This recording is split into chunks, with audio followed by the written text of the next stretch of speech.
ನಮಸ್ಕಾರ ಆತ್ಮೀಯ ವೀಕ್ಷಕರೇ, ನಾನು ಡಾಕ್ಟರ್ ಚಂದ್ರಶೇಖರ್ ಸರ್ಜಾ, ನಿಮ್ಮ ಲೈಫ್ ಸ್ಟೈಲ್ ಫಿಸಿಷಿಯನ್. ವೀಕ್ಷಕರೇ, ನಾವಿವತ್ತು ಜಾಯಿಂಟ್ ಹೆಲ್ತ್ ಬಗ್ಗೆ ಡಿಸ್ಕಸ್ ಮಾಡೋಣ. ನಮ್ಮ ಮೂಳೆಗಳ ಅಥವಾ ಸಂದುಗಳ ಆರೋಗ್ಯ. ನೋಡಿ ವೀಕ್ಷಕರೇ, ನಮ್ಮ ಮಂಡಿ ಇರ್ಬೋದು, ಅಥವಾ ನಮ್ಮ ಹಿಮ್ಮಡಿ ಇರ್ಬೋದು, ನಮ್ಮ ಹಿಪ್ ಜಾಯಿಂಟ್ ಇರ್ಬೋದು, ನಮ್ಮ ಕೈ ಮೊಣಕೈ ಇರ್ಬೋದು, ಶೋಲ್ಡರ್ ಇರ್ಬೋದು, ನಮ್ಮ ದೇಹವನ್ನ ಮೂವ್ಮೆಂಟ್ ಮಾಡಲಿಕ್ಕೆ ಒಂದು ಸಹಾಯವನ್ನ ಮಾಡುವಂತ ಒಂದು ಜಾಯಿಂಟ್ಗಳು. ಪ್ರತಿಯೊಂದಕ್ಕೂ ಒಂದು ಲೈಫ್ ಇರಂಗೆ ನಮ್ಮ ಜಾಯಿಂಟ್ಗಳಿಗೂ ಒಂದು ಲೈಫ್ ಇರ್ತವೆ. ಅದೊಂದು ಕಾರ್ಟಿಲೇಜ್ ಅಂತ ಇರುತ್ತೆ, ಒಂದು ಸಮೂಹನೇ ಇರುತ್ತೆ, ಮಾಂಸಖಂಡಗಳ ಸಮೂಹ ಇರುತ್ತೆ, ಮೂಳೆಗಳ ಸಮೂಹ ಇರುತ್ತೆ, ಕಾರ್ಟಿಲೇಜ್ ಇರುತ್ತೆ, ಟೆಂಡನ್ಸ್, ಲಿಗಮೆಂಟ್ಸ್ ಇಂಥವೆಲ್ಲ ಇರ್ತವೆ. ನಾವು ಏಜ್ ಆಗ್ತಾ ಇದ್ದಂಗೆ ನಮ್ಮನ್ನ ಹೊತ್ಕೊಂಡು ತಿರುಗಾಡುವಂಥವು ಜಾಯಿಂಟ್ಗಳು. ಹಾಗಾಗಿ ನಾವು ಸಣ್ಣ ವಯಸ್ಸಿಂದನೇ ಇದ್ರ ಮೇಲೆ ಇನ್ವೆಸ್ಟ್ ಮಾಡ್ತಾ ಬಂದಲ್ಲಿ ಮುಂದೆ ಹೋಗ್ತಾ ಜಾಸ್ತಿ ವಯಸ್ಸಾದ ಮೇಲೆ ನಮಗೆ ಇದು ಪ್ರಾಬ್ಲಮ್ ಕೊಡಲ್ಲ. ಹಾಗಾಗಿ ನಮ್ಮ ಜಾಯಿಂಟ್ ನ ಆರೋಗ್ಯವನ್ನ ಇಂಪಾರ್ಟೆಂಟ್ ಆಗಿ ಚೆನ್ನಾಗಿ ಕಾಪಾಡ್ಕೊಳ್ಳೋದು ಬಹಳ ಪ್ರತಿಯೊಬ್ಬರ ಕರ್ತವ್ಯ. ನಾವೊಂದು ಎಲ್ಲರಿಗೂ ಒಂದು ಪೇಷಂಟ್ಗಳಿಗೆ ಹೇಳ್ತಾ ಇದ್ದೀನಿ, ನಿಮ್ಮ ಮಂಡಿನ ನೀವು ಮಕ್ಕಳ ತರ ನೋಡ್ಕೊಳ್ಳಿ ಅಂತ. ಯಾಕಂದ್ರೆ ವಯಸ್ಸಾದ್ಮೇಲೆ ಅದೇ ನೀವು ಎತ್ಕೊಂಡು ತಿರುಗಾಡೋದು ಅಂತ. ಈ ಮಕ್ಕಳುಗಳು ಹೇಗೆ ಆಧಾರವಾಗಿರ್ತವೆ ಅಂತ ಇವರಿಗೆ ನಮ್ಮ ಬಾಡಿಗೆ ನಮ್ಮ ಮಂಡಿಗಳೇ ಆಧಾರವಾಗಿರೋದು. ಒಂದು ಸಲ ಮಂಡಿ ನೋವು ಶುರು ಆಯ್ತು ಅಂತ ಹೇಳಿದ್ರೆ ನೀವು ಲೈಫ್ ಲಾಂಗ್ ಮೆಡಿಸಿನ್ಸ್ ತಗೊಳ್ತಾ ಇರ್ಬೇಕು. ಇತ್ತೀಚೆಗಂತೂ ವಿಚಿತ್ರವಾದ ಒಂದು ಟೆಕ್ನಿಕ್ಸ್ ಎಲ್ಲ ಬರ್ತಾ ಇದಾವೆ. ಈಗ ಜಾಯಿಂಟ್ ರಿಪ್ಲೇಸ್ಮೆಂಟ್ ಥೆರಪಿ ಅಂತ ಹೇಳ್ತಾರೆ, TCAR, ಟೋಟಲ್ ನೀ ರಿಪ್ಲೇಸ್ಮೆಂಟ್ ಅಂತ ಹೇಳ್ತಾರೆ. ಇಲ್ಲ ಬೇರೆ ತುಂಬಾ ಕಾಸ್ಟ್ಲಿ ಚಿಕಿತ್ಸೆಗಳಾದ PRP ಅಂತ ತುಂಬಾ ಚಿಕಿತ್ಸೆಗಳು. ಅದು ಕೂಡ ತುಂಬಾ ಲಾಂಗ್ ಸ್ಟ್ಯಾಂಡಿಂಗ್ ಅಲ್ಲಿ ತುಂಬಾ ಏನು ಸೈಂಟಿಫಿಕ್ ಆಗಿ ರಿಸರ್ಚ್ ಆಗಿ ಪ್ರೂವ್ ಆಗಿರುವಂತ ಚಿಕಿತ್ಸೆಗಳು ಅಲ್ಲ. ಅಂತವನ್ನೆಲ್ಲ ಇವಾಗ ಪ್ರಮೋಟ್ ಮಾಡ್ತಾ ಇದ್ದಾರೆ. ಸೊ ಅಷ್ಟೊಂದೆಲ್ಲ ಕಾಸ್ಟ್ಲಿ ಆಗಿ ದುಡ್ಡು ಕಟ್ಕೊಳ್ಳೋಕ್ಕಿಂತ ನಿಮ್ಮ ಜಾಯಿಂಟ್ ನ ಗಟ್ಟಿಯಾಗಿ ಇಟ್ಕೊಂಡ್ರೆ ಸುಮಾರು ಟೆಕ್ನಿಕ್ ಇದ್ದಾರೆ. ನಾವು ಇವತ್ತು ಫುಡ್ಸ್ ಬಗ್ಗೆ ಹೇಳ್ತೀವಿ. ವ್ಯಾಯಾಮನೂ ಕೂಡ ಮುಖ್ಯ, ವಾಕಿಂಗ್ ಆಗಲಿ ಬೇರೆ ತರ ಒಂದು ಆಕ್ಟಿವಿಟೀಸ್ ಕೂಡ ಮುಖ್ಯ. ಆದ್ರೆ ನಾನಿವತ್ತು ಫುಡ್ಸ್ ಬಗ್ಗೆ ಮಾತಾಡ್ತೇನೆ. ಕೆಲವು ಫುಡ್ಸ್ಗಳು ನಮಗೆ ಒಂದು ನ್ಯಾಚುರಲ್ ಆಗಿ ಜಾಯಿಂಟ್ ನ ಹೆಲ್ತಿ ಆಗಿಟ್ಕೊಳ್ಳಿಕ್ಕೆ ಸಹಾಯ ಮಾಡ್ತವೆ. ಅದು ಕೆಲವು ಇತ್ತೀಚೆಗೆ ವೈಜ್ಞಾನಿಕವಾಗಿ ಪ್ರೂವ್ ಆಗಿರುವಂತಹ ಕೆಲವು ಈ ಹರ್ಬ್ಸ್ಗಳು, ಗಿಡಮೂಲಿಕೆಗಳು, ಜೊತೆಗೆ ನಮ್ಮ ಅಡಿಗೆ ಮನೆಯಲ್ಲೇ ಸಿಗುವಂತ ಕೆಲವು ಆಹಾರ ಪದಾರ್ಥಗಳಿಂದ ನಮ್ಮ ಈ ಜಾಯಿಂಟ್ಸ್ ನ ಹೆಲ್ತಿಯಾಗಿ ಇಟ್ಕೋಬಹುದು. ಮೊದಲನೇದು ಬಹಳ ಮುಖ್ಯವಾಗಿ ಬೇಕಾಗಿರೋದು ಅಂತ ಹೇಳಿದ್ರೆ ನಮಗೆ ಈ ಜಾಯಿಂಟ್ ಹೆಲ್ತಿಗೆ ಜಿಂಜರ್ ಅಥವಾ ಶುಂಠಿ. ಸಾಧಾರಣವಾಗಿ ನಾವು ಎಲ್ಲಾ ಒಂದು ಐಟಮ್ಸ್ಗೂ ವೆಜ್ ಆಗಿರಲಿ ನಾನ್ ವೆಜ್ ಆಗಿರಲಿ ಈ ಶುಂಠಿ ಬೆಳ್ಳುಳ್ಳಿ ಇಲ್ದಲೆ ಜಾಸ್ತಿ ನಾವು ಅಡುಗೆ ಮಾಡಲ್ಲ. ಅದಕ್ಕೊಂದು ತಲತಾಂತ್ರ ಒಂದು ಇರುವಂತ ಒಂದು ವೈದ್ಯಕೀಯವಾಗಿ ಕಂಡುಹಿಡಿದಾರೆ ಅಂತ ಹೇಳಿದ್ರೆ ಈ ಜಿಂಜರ್ ನಲ್ಲಿ ಇರುವಂತ ಜಿಂಜರಾಲ್ ಅಂತ ಅಂಶ.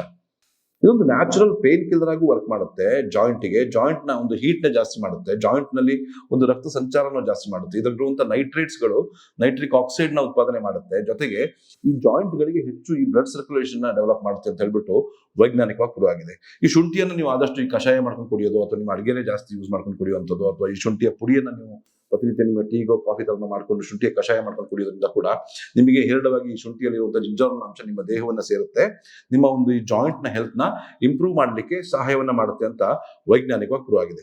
ಶುಂಠಿ ನೋಡಿ ಸುಮಾರು ಆಂಟಿ ಇನ್ಫ್ಲಮೇಟರಿ ಕೆಲಸ ಮಾಡುತ್ತೆ. ಮೇನ್ ಆಗಿ ಆಂಟಿ ಇನ್ಫ್ಲಮೇಟರಿ ಅಂದ್ರೆ ಇನ್ಫ್ಲಮೇಷನ್, ನಮ್ಮ ಜಾಯಿಂಟ್ ಅಲ್ಲಿ ಆರ್ಥ್ರೈಟಿಸ್ ಅಂತ ಏನ್ ಹೇಳ್ತೀವಿ ಅದೆಲ್ಲ ಇನ್ಫ್ಲಮೇಷನ್. ನಮ್ಮ ಜಾಯಿಂಟ್ ನಲ್ಲಿ ವೇರ್ ಅಂಡ್ ಟೇರ್ ಆಗ್ತಾ ಇರೋದ್ರಿಂದ, ಡ್ಯಾಮೇಜ್ ಆಗ್ತಾ ಇರೋದ್ರಿಂದ ರಿಪೇರ್ ಪ್ರೊಸೆಸ್ ನಡೀತಾನೆ ಇರುತ್ತೆ, ಇನ್ಫ್ಲಮೇಷನ್ ಜಾಸ್ತಿ ಆಗ್ತಾನೆ ಇರುತ್ತೆ. ಇದು ನ್ಯಾಚುರಲ್ ಆಗಿ ಒಂದು ಕಾಕ್ಸ್ ಇನಿಬಿಟರ್ ಕೆಲಸ ಮಾಡುತ್ತೆ. ಇನ್ನು ಸಾಧಾರಣವಾಗಿ ನೀವು ಏನ್ ಪೇನ್ ಕಿಲ್ಲರ್ ತಗೊಳ್ತೀರೋ ಆಂಟಿ ಇನ್ಫ್ಲಮೇಟರೀಸ್, NSAIDs ಅಂತ, ಅದು ನ್ಯಾಚುರಲ್ ಆಗಿ ಸ್ವಲ್ಪ ಸಣ್ಣ ಪ್ರಮಾಣದಲ್ಲಿ ಈ ಒಂದು ಶುಂಠಿನಲ್ಲಿ ಇರುತ್ತೆ. ಹಾಗಾಗಿ ಅದನ್ನ ಯೂಸ್ ಮಾಡ್ಬೋದು. ಜೊತೆಗೆ ಈ ಶುಂಠಿಯ ಪೇಸ್ಟ್ ಅನ್ನು ನೀವು ಜಾಯಿಂಟ್ ಸುತ್ತ ಹಚ್ಕೊಳ್ಳೋದ್ರಿಂದ ಕೂಡ ತುಂಬಾ ಸಹಾಯವನ್ನ ಮಾಡುತ್ತೆ.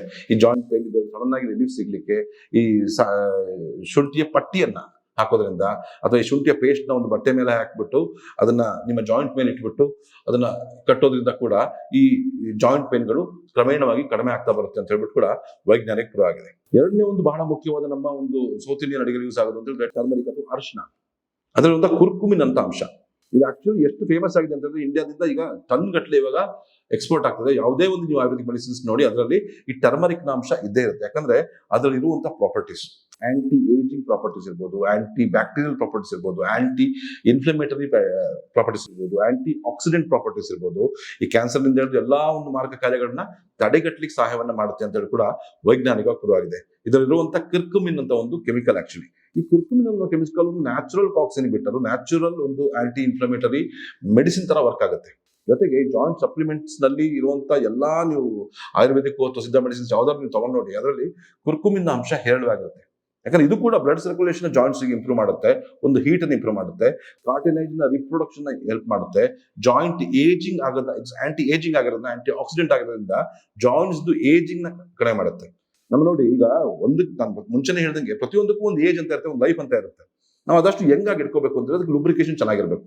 ಆ ಲೂಬ್ರಿಕೇಶನ್ ಚೆನ್ನಾಗಿರ್ಬೇಕು ಅಂದ್ರೂ ಕೂಡ ಈ ಒಂದು ಟರ್ಮರಿಕ್ ಸಹಾಯವನ್ನು ಮಾಡುತ್ತೆ. ಹಾಗಾಗಿ ಈ ಅರ್ಶನವನ್ನ ನೀವು ನಾರ್ಮಲಿ ಏನ್ ಅಡಿಗೆ ಯೂಸ್ ಮಾಡ್ತೀರೋ ಆ ತರ ಯೂಸ್ ಮಾಡಿ, ಅಥವಾ ನೀವು ಯಾವ ಕಷಾಯಗಳು ಹಾಕೊಳ್ಳೋದಕ್ಕೆ ಒಂದು ಚುಟುಕಿ, ಒಂದು ಶುದ್ಧವಾಗಿ ನೀವು ಅರ್ಶನ ಕೊಂಬೆನ್ ಸಿಗುತ್ತೆ ಅದನ್ನ ಪೌಡರ್ ಮಾಡಿ ಇಟ್ಕೊಂಡ್ರೆ ಅದನ್ನ ಯೂಸ್ ಮಾಡಿ. ಸಾಧ್ಯವಾದಷ್ಟು ಮಾರ್ಕೆಟ್ ನಲ್ಲಿ ಸಿಗುವಂತ ಈ ಟರ್ಮರಿಕ್ ನ ಜಾಸ್ತಿ ಯೂಸ್ ಮಾಡಕ್ ಹೋಗ್ಬೇಡಿ.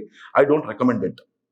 ಹಾಗಾಗ್ಬಿಟ್ಟು ಅದನ್ನ ಯೂಸ್ ಮಾಡಿ, ಕಷಾಯದೆಲ್ಲ ಯೂಸ್ ಮಾಡ್ಕೊಳ್ತಾ ಬಂದಲ್ಲಿ ನಿಮಗೆ ಈ ಜಾಯಿಂಟ್ ಪೇನ್ ಕ್ರಮೇಣವಾಗಿ ಕಡಿಮೆ ಆಗ್ತಾ ಬರುತ್ತೆ, ಜಾಯಿಂಟ್ ಹೆಲ್ತ್ ಇಂಪ್ರೂವ್ ಆಗುತ್ತೆ.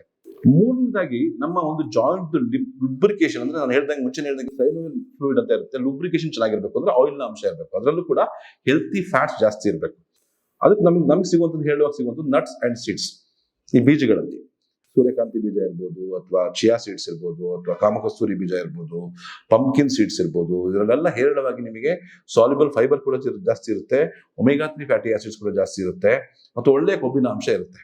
ಇರುವಂತ ಒಂದು ಫ್ಯಾಟಿ ಆಸಿಡ್ಗಳು ನಮ್ಮ ಜಾಯಿಂಟ್ ಲುಬ್ರಿಕೇಶನ್ಗೆ ಸಹಾಯವನ್ನ ಮಾಡುತ್ತೆ ಅಂತ ಕೂಡ ವೈಜ್ಞಾನಿಕ ಪ್ರೂವ್ ಆಗಿದೆ. ನೀವು ಸಾಧ್ಯವಾದರೆ ಈ ಅಗಸೆ ಬೀಜ ಇರ್ಬೋದು, ಅಥವಾ ಮೆಂತ್ಯದ ಕಾಳಿರ್ಬೋದು, ಅಥವಾ ಈ ಎಳ್ಳಿರ್ಬೋದು, ಇದನ್ನ ಪುಡಿ ಮಾಡಿ ಇಟ್ಕೊಂಡು ಅದನ್ನ ಸೇವಿಸ್ತಾ ಬರೋದ್ರಿಂದ ಆಗ್ಲಿ, ಅಥವಾ ಚಿಯಾ ಸೀಡ್ಸ್ ಅನ್ನ ನೀರನ್ನ ನೆನೆ ಹಾಕಿ ಒಂದು ದಿನ ಓವರ್ ನೈಟ್ ಸೋಕ್ ಮಾಡ್ಬಿಟ್ಟು ಬೆಳಿಗ್ಗೆ ನಿಮ್ಮ ಒಂದು ಸ್ಮೂದಿಗಳಲ್ಲೋ ಜ್ಯೂಸ್ನಲ್ಲೋ ಅಥವಾ ಹಂಗೆ ನಿಂಬೆ ಜ್ಯೂಸ್ ಜೊತೆನೋ ಸೇವಿಸ್ತಾ ಬರೋದು, ಈ ತರ ಮಾಡೋದ್ರಿಂದ, ಜೊತೆಗೆ ನೀವು ಸಾಧ್ಯವಾದಷ್ಟು ಈ ನಟ್ಸ್ಗಳನ್ನ, ಈ ಬಾದಾಮಿ ಇರ್ಬೋದು, ಗೋಡಂಬಿ ಇರ್ಬೋದು, ವಾಲ್ನಟ್ಸ್ ಇರ್ಬೋದು, ಅಥವಾ ಬಾದಾಮಿ ಇರ್ಬೋದು, ಇದನ್ನ ಕೂಡ ಓವರ್ ನೈಟ್ ಸೋಕ್ ಮಾಡಿ ಇಟ್ಕೊಂಡ್ಬಿಟ್ಟು ಬೆಳಿಗ್ಗೆ ನೀವು ಖಾಲಿ ಹೊಟ್ಟೆಗೆ ಇದನ್ನ ಸೇವಿಸ್ತಾ ಬರೋದ್ರಿಂದ ಕೂಡ ನಿಮ್ಮ ಜಾಯಿಂಟ್ಗೆ ಬೇಕಾಗಿರುವಂತಹ ಒಂದು ಲುಬ್ರಿಕೇಶನ್ ಸಿಗುತ್ತೆ, ಒಂದು ಒಳ್ಳೆ ಹೆಲ್ತಿಯ ಲುಬ್ರಿಕೇಶನ್, ಹೆಲ್ತಿ ಫ್ಯಾಟ್ಸ್ ಸಿಗುತ್ತೆ. ನಿಮ್ಮ ತಿಂಡಿಯ ಒಂದು ಸಬ್ಸ್ಟಿಟ್ಯೂಟ್ ಆಗಿ ಒಂದು ಬೋಲ್ ಎಕ್ಸ್ಟ್ರಾ ಇದನ್ನ ಸೇವಿಸ್ತಾ ಬರೋದ್ರಿಂದ ನಿಮ್ಮ ಜಾಯಿಂಟ್ ಹೆಲ್ತ್ ಸಣ್ಣರಿಂದಾನೇ ಡೆವಲಪ್ ಆಗ್ತಾ ಬರುತ್ತೆ. ನೀವು ಇದೆಲ್ಲ ಜಾಯಿಂಟ್ ಪೇನ್ ಬಂದ್ಮೇಲೆ ಮಾಡಿ ನಾನು ಹೇಳ್ತಾ ಇರೋದು, ಬರೋಕ್ಕಿಂತ ಮುಂಚೆನೇ ಇವನ್ನೆಲ್ಲ ಫಾಲೋ ಮಾಡ್ತಾ ಇದ್ದರೆ, ಇದನ್ನ ಈ ಆಹಾರಗಳನ್ನ ಯೂಸ್ ಮಾಡ್ತಾ ಬಂದಲ್ಲಿ ನಿಮ್ಮ ಜಾಯಿಂಟ್ ಲೈಫ್ ಡಬಲ್ ಆಗುತ್ತೆ. ಈಗ 50ನೇ ವಯಸ್ಸಲ್ಲಿ ಸವೆಲೆ ಮೂಳೆ 80-90ನೇ ವಯಸ್ಸಿನಾಗ ಗಟ್ಟಿಮುಟ್ಟಾಗಿರುತ್ತೆ ಅಂತ ನಾನು ಹೇಳ್ತಿರುವಂತ ಒಂದು ಉದ್ದೇಶ ಅಷ್ಟೇ. ನಾಲ್ಕನೇದಾಗಿ ನಮಗೆಲ್ಲ ಗೊತ್ತಿರೋ ಒಮೆಗಾ 3 ಫ್ಯಾಟಿ ಆಸಿಡ್ಸ್, ಅದು natural pain killer molecule. It's one of my favourite molecule. ನಮ್ಮ ಹಾರ್ಟ್ ಹೆಲ್ತ್ ಇರ್ಬೋದು, ಜಾಯಿಂಟ್ ಹೆಲ್ತ್ ಇರ್ಬೋದು, ಕಣ್ಣು ಇರ್ಬೋದು, ಕೂದಲು ಇರ್ಬೋದು, ಸ್ಕಿನ್ ಇರ್ಬೋದು, ಇದಕ್ಕೆಲ್ಲ ಅತ್ಯವಶ್ಯಕ ಬೇಕಾಗಿರುವಂತ ಒಂದು ಮಾಲಿಕ್ಯೂಲ್ ಅಂದ್ರೆ omega 3 fatty acids. Omega 3 natural source ಅಂತ ಹೇಳಿದ್ರೆ ನಿಮಗೆ ಫ್ಯಾಟಿ ಫಿಶಸ್, ಸಮುದ್ರ ಮೀನುಗಳು, ನೀವು ಬಾಂಗಡೆ ಬುತ್ತಾಯಿ ಏನು ಸಮುದ್ರದ ಮೀನುಗಳನ್ನ ಯೂಸ್ ಮಾಡ್ತಿರೋ ಅದರಲ್ಲಿ ಹೇರಳವಾಗಿ ಇರುತ್ತೆ. ಸಾಧ್ಯವಾದ್ರೆ ನಿಮ್ಗೆ ಅಷ್ಟೊಂದು ಸಪ್ಲಿಮೆಂಟ್ ಸಿಗ್ತಾ ಇಲ್ಲ ಅಂದ್ರೆ ನೀವು ಒಮೆಗಾ 3 ಸಪ್ಲಿಮೆಂಟ್ಸ್ ತಗೊಳ್ಕೋಣ, ಅದು ಸಹಾಯವನ್ನು ಮಾಡುತ್ತೆ. ಜಾಯಿಂಟ್ ಡ್ಯಾಮೇಜ್ ಆಗಿದ್ರು ಕೂಡ ರಿವರ್ಸ್ ಮಾಡುತ್ತೆ, ಕಾರ್ಟಿಲೇಜ್ ಗ್ರೋತ್ ನ ಹೆಲ್ಪ್ ಮಾಡುತ್ತೆ. ಜೊತೆಗೆ ನಮ್ಮ ಬಾಡಿನಲ್ಲಿ ತುಂಬಾ ಒಂದು it's A powerful aunty inflammatory molecule, ನಮ್ಮ ದೇಹದಲ್ಲಿ ಇನ್ಫ್ಲಮೇಷನ್ ಕಡಿಮೆ ಮಾಡುತ್ತೆ, ವೆಯ್ಟ್ ಲಾಸ್ಗೂ ಕೂಡ ಸಹಾಯವನ್ನು ಮಾಡುತ್ತೆ, ವಿಸರಲ್ ಫ್ಯಾಟ್ ನ ಕಡಿಮೆ ಮಾಡುತ್ತೆ ಅಂತ ಹೇಳ್ಬಿಟ್ಟು ವೈಜ್ಞಾನಿಕ. ಹಾಗಾಗಿ ಜಾಯಿಂಟ್ ಕೇರಿಗೋಸ್ಕರ ಈ ಒಮೆಗಾ 3 ಸಪ್ಲಿಮೆಂಟೇಷನ್ ಅಥವಾ ಈ ಫ್ಯಾಟಿ ಫಿಶಸ್ ಮತ್ತು ಈ ನ್ಯಾಚುರಲ್ ಆಗಿ ನಿಮಗೆ ಇವಾಗ ಸಸ್ಯಾಹಾರಿ ಬೇಕು ಅಂತ ಹೇಳಿದ್ರೆ ಅಗಸೆ ಬೀಜದಲ್ಲಿ ಹೇರಳವಾಗಿರುತ್ತೆ, ಚಿಯಾ ಸೀಡ್ಸ್ ನಲ್ಲಿ ಹೇರಳವಾಗಿ ಒಮೆಗಾ 3 ಫ್ಯಾಟಿ ಆಸಿಡ್ಸ್ ಇರುತ್ತೆ, ಅದನ್ನು ಕೂಡ ನೀವು ಸಪ್ಲಿಮೆಂಟ್ಸ್ ಅಲ್ಲದೆ ನೀವು ವೆಜಿಟೇಬಲ್ ಸೋರ್ಸ್ ಇಂದ ಕೂಡ ತಗೋಬಹುದು. ಐದನೇದು ಬಹಳ ಮುಖ್ಯವಾಗಿ ನಮ್ಮ ದೇಶಕ್ಕೆ ಬೇಕಾಗಿರುವಂತ ಈ ಮೆಗ್ನೀಷಿಯಂ ಇರ್ಬೋದು, ವೈಟಮಿನ್ ಇ ಇರ್ಬೋದು, ಕ್ಯಾಲ್ಸಿಯಂ ಇರ್ಬೋದು, B12 ಇರ್ಬೋದು, ಇಂಥ ಅಂಶಗಳು ಸಿಕ್ಕೋದು ನಮಗೆ ಈ ಹಸಿರು ಸೊಪ್ಪಿನ ತರಕಾರಿಗಳಲ್ಲಿ. ಲೈಕ್ ಪಾಲಕ್ ಸೊಪ್ಪು ಇರ್ಬೋದು, ಅಥವಾ ಮೆಂತ್ಯ ಸೊಪ್ಪು ಇರ್ಬೋದು, ಅಥವಾ ಪುದೀನ ಸೊಪ್ಪು ಇರ್ಬೋದು, ಅಥವಾ ನಿಮ್ಮ ಸಬ್ಬಸಿಗೆ ಸೊಪ್ಪು ಇರ್ಬೋದು. ಈ ಸೊಪ್ಪುಗಳಲ್ಲಿ ಹೇರಳವಾಗಿ ಜಾಯಿಂಟ್ಗೆ ಬೇಕಾಗಿರುವಂತ ಎಲ್ಲ ಅಂಶಗಳಿರ್ತವೆ. ನಮ್ಮ ಕಣ್ಣೇ ಇರ್ಬೋದು, ನಮ್ಮ ಜಾಯಿಂಟ್ಸ್ ಇರ್ಬೋದು, ಕೆಲವು ಮಾಲಿಕ್ಯೂಲ್ಸ್ ನಮ್ಮ ಇದಕ್ಕೆಲ್ಲ ಕಾಪಾಡ್ಕೊಳ್ಳಿಕ್ಕೆ ಬೇಕಾಗಿ ಸಿಗುವಂತ ನಮ್ಮ ಸೊಪ್ಪಿನಲ್ಲಿ. ಹಾಗಾಗಿ ಈ ಸೊಪ್ಪುಗಳನ್ನ ಜಾಸ್ತಿ ಸಾಂಬಾರ್ನಲ್ಲೋ ಪಲ್ಯದಲ್ಲೋ ಹಾಕೊಂಡು ಯೂಸ್ ಮಾಡ್ತಾ ಬನ್ನಿ. ಸಾಧ್ಯವಾದರೆ ಒಂದು ರೆಸಿಪಿ ಹೇಳ್ತೀನಿ, ಅದನ್ನ ಮಾಡ್ಕೊಳ್ಳಿ. ಹೆಂಗೆ ಅಂತ ಹೇಳಿದ್ರೆ, ಪಾಲಕ್ ಸೊಪ್ಪು ಒಂದು ಅರ್ಧ ಕಟ್ನಷ್ಟು ಪಾಲಕ್ ಸೊಪ್ಪನ್ನ ತಗೊಳ್ಳಿ, ಒಂದು 5-10 ತುಳಸಿ ಎಲೆಗಳನ್ನ ತಗೊಳ್ಳಿ, ಒಂದು 10-15 ಪುದೀನ ಸೊಪ್ಪನ್ನು ತಗೊಳ್ಳಿ. ಪುದೀನ ಸೊಪ್ಪು, ಪಾಲಕ್ ಸೊಪ್ಪು ಮತ್ತು ತುಳಸಿ ಎಲೆಗಳು, ಇದು ಮೂರನ್ನು ಸಮ ಪ್ರಮಾಣದಲ್ಲಿ ಇಟ್ಕೊಂಡ್ಬಿಟ್ಟು, ನಾವು ಸಮ ಪ್ರಮಾಣ ಅಲ್ಲ, ಅರ್ಧ ಕಟ್ನಷ್ಟು ನಿಮ್ಮ ಪಾಲಕ್ ಸೊಪ್ಪು, ಒಂದು 5-10 ನಿಮ್ಮ ತುಳಸಿ ಎಲೆಗಳು, 15-20 ನಿಮ್ಮ ಪುದೀನ ಎಲೆಗಳು ತಗೊಂಡ್ಬಿಟ್ಟು ನೀವು ಚೆನ್ನಾಗಿ ಗ್ರೈಂಡ್ ಮಾಡಿ, ಅದನ್ನ ನೀರು ಹಾಕಿ ಚೆನ್ನಾಗಿ ಗ್ರೈಂಡ್ ಮಾಡಿಬಿಟ್ಟು ನಿಂಬೆ ರಸದೊಂದಿಗೆ, ಅಥವಾ ನೀವು ಆರೆಂಜ್ ಜ್ಯೂಸ್ ಬೇಕಾದ್ರೆ 1 ಕಪ್ ಆರೆಂಜ್ ಜ್ಯೂಸ್ ನೊಂದಿಗೆ ಈ ಗ್ರೀನ್ ಲೀಫಿ, ನಾನು ಗ್ರೀನ್ ಸೂಪ್ ಅಥವಾ ಗ್ರೀನ್ ಜ್ಯೂಸ್ ಅಂತ ಹೇಳ್ತೀನಿ ನಾನು, ಪ್ರತಿನಿತ್ಯ ಸೇವಿಸ್ತಾ ಬರೋದ್ರಿಂದ ಜಾಯಿಂಟ್ ಹೆಲ್ತ್ ತುಂಬಾ ಚೆನ್ನಾಗಿರುತ್ತೆ. ನಿಮಗೆ ಅವಶ್ಯಕವಾಗಿ ಜಾಯಿಂಟ್ ಬೇಕಾಗಿರುವಂತ ಎಲ್ಲ ಸಪ್ಲಿಮೆಂಟ್ಸ್ ಇದರ ಸಿಕ್ಬಿಡುತ್ತೆ. ಯಾವುದೋ ಟ್ಯಾಬ್ಲೆಟ್ ಸಪ್ಲಿಮೆಂಟ್ಸ್ ಮರೆ ಹೋಗೋಕ್ಕಿಂತ ಡೈಲಿ ಈ ತರ ಒಂದು ಜ್ಯೂಸ್ ನ ಕುಡಿತಾ ಬಂದಲ್ಲಿ ಜಾಯಿಂಟ್ ಹೆಲ್ತ್ ಚೆನ್ನಾಗಿರುತ್ತೆ. ನೀವು ಹೆಚ್ಚು ತಿನ್ಬೇಕು ಅಂತ ಅನ್ಸಲ್ಲ, ಒಳ್ಳೆ ಫೈಬರ್ನ ಅಂಶ ಜಾಸ್ತಿ ಇರ್ತದೆ ಅದರಲ್ಲಿ, ಹೆಚ್ಚು ತಿಂಡಿಯನ್ನು ಸೇವಿಸಬೇಕು ಅಂತ ಅನ್ಸಲ್ಲ. ಜನಕ್ಕೆ ಬೇಕಾದ್ರೆ ನಿಮ್ಗೆ ಸಾಧ್ಯವಾದ್ರೆ ಅದಕ್ಕೆ ಬೇಕಂದ್ರೆ ಒಂದು ಪೀಸ್ ಕುಕುಂಬರ್ ಅಥವಾ ಸೌತೆಕಾಯಿನ ಕೂಡ ಸ್ಲೈಸ್ನ ಹಾಕಿ ಒಟ್ಟಿಗೆ ಗ್ರೈಂಡ್ ಮಾಡಿ ಕೂಡ ಕುಡಿಬಹುದು, ಹೆಲ್ತಿ ಆಗಿರುತ್ತೆ. ಸ್ವಲ್ಪ ನಿಂಬೆ ರಸ ತಗೊಂಡ್ಬಿಟ್ಟು ಸ್ವಲ್ಪ ಜೇನುತುಪ್ಪ ಹಾಕೊಂಡು ಕುಡಿತಾ ಬಂದಲ್ಲಿ, ಡೈಲಿ ಕುಡಿತಾ ಬಂದಲ್ಲಿ ನಿಮ್ಮ ಜಾಯಿಂಟ್ ಹೆಲ್ತಿ ಆಗಿರುತ್ತೆ. ಹಾಗಾಗಿ ನಾನು ಹೇಳಿದಂತ ಇಷ್ಟು ಅಂಶಗಳು, ಜಿಂಜರ್ ಇರ್ಬೋದು, ಅಥವಾ ಕುರ್ಕುಮಿನ್ ಇರುವಂತಹ ನಮ್ಮ ಟರ್ಮರಿಕ್ ಅರಿಶಿನ ಇರ್ಬೋದು, ಅಥವಾ ಒಳ್ಳೆಯ ಫ್ಯಾಟಿ ಫಿಶಸ್ ಇರ್ಬೋದು, ನಟ್ಸ್ ಮತ್ತು ಸೀಡ್ಸ್ ಇರ್ಬೋದು, ಮತ್ತೆ ಈ ಗ್ರೀನ್ ಜ್ಯೂಸ್ ಇರ್ಬೋದು, ನಮ್ಮ ಒಂದು ಜಾಯಿಂಟ್ ಹೆಲ್ತ್ ನ ಚೆನ್ನಾಗಿ ಇಟ್ಕೊಳ್ಳಲಿಕ್ಕೆ ಸಹಾಯ ಮಾಡೋದ್ರಲ್ಲಿ ಯಾವುದೇ ಸಂಶಯ ಇಲ್ಲ. ನಿಮ್ಮಲ್ಲಿ ಯಾರಿಗಾದ್ರೂ ಬಂಧು ಮಿತ್ರರಲ್ಲಿ ಈ ತರ ಜಾಯಿಂಟ್ ಪ್ರಾಬ್ಲಮ್ಸ್ ಇದ್ದವರಲ್ಲಿ ಅವರಿಗೆ ಖಂಡಿತವಾಗ್ಲೂ ಶೇರ್ ಮಾಡಿ. ಸಣ್ಣ ಮಕ್ಕಳಿಗೂ ಕೂಡ ಈ ಒಂದು ಅಭ್ಯಾಸವನ್ನ ಡೆವಲಪ್ ಮಾಡಿ ಈ ವಿಡಿಯೋವನ್ನು ಶೇರ್ ಮಾಡಿ. ಇದೇ ತರ ಮತ್ತೊಂದು ಕಂಟೆಂಟ್ ಒಂದಿಗೆ ನಾನು ನಿಮ್ಮನ್ನ ಭೇಟಿ ಆಗ್ತೇನೆ. ಅಲ್ಲಿವರೆಗೂ ನಮಸ್ಕಾರ.